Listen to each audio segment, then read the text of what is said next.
ہمارے شیخ رحمۃ اللہ علیہ فرماتے تھے تھوڑے ذکر سے کام چل جائے گا، تھوڑے گناہ سے کام نہیں چلے گا،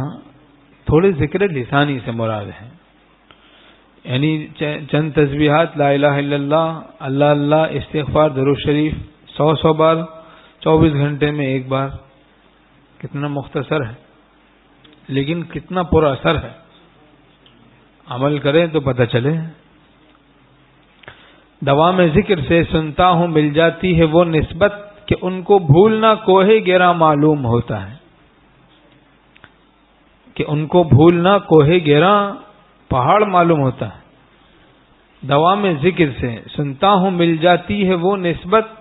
کہ ان کو بھولنا کوہ گرا معلوم ہوتا ہے، کہ ہمارے شیخ رحمۃ اللہ علیہ فرماتے تھے کہ گناہ کیا جاتا ہے اللہ کو بھلا کر، اور جو ذاکر ہوتا ہے اللہ کا نام لیتا ہے وہ بھول ہی نہیں پاتا اللہ کو، تو گناہوں سے محفوظ ہو جاتا ہے رفتہ رفتہ۔ انبیاء علیہم السلام معصوم ہوتے ہیں، اولیاء محفوظ کر دی جاتے ہیں۔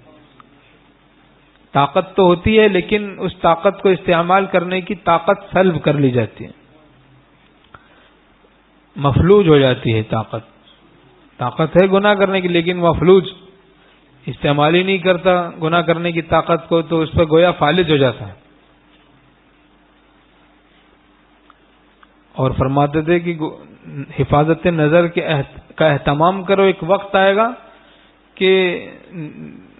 بدنگاہی کرنا بہت ہی مشکل ہو جائے گا، گناہ میں موت معلوم ہوگی، اور بد نظری سے بچنا گویا ایسا ہو جائے گا جیسے مچھر اڑا دیا، مکھی اڑا دی، یعنی بالکل آسان ہو جائے گا۔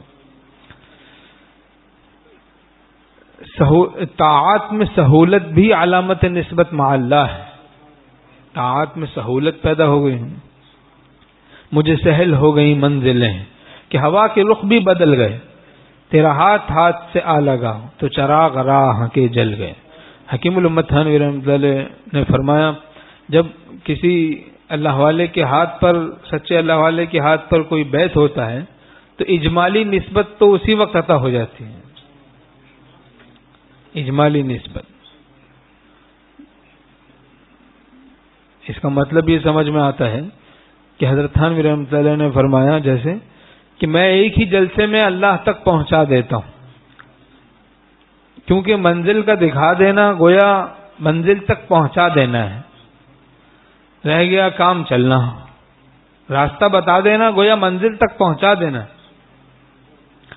رہ گیا کام چلنا، تو یہ ہے مطلب اجمالی نسبت سے مراد یہ ہے کہ اس کے لیے سہولت پیدا ہو جاتی ہے۔ دو التزام کا نام ہے بیعت، مرید کی طرف سے یہ التزام کہ میں اتباع کروں گا، شیخ کی طرف سے یہ التزام کہ میں تعلیم کروں گا۔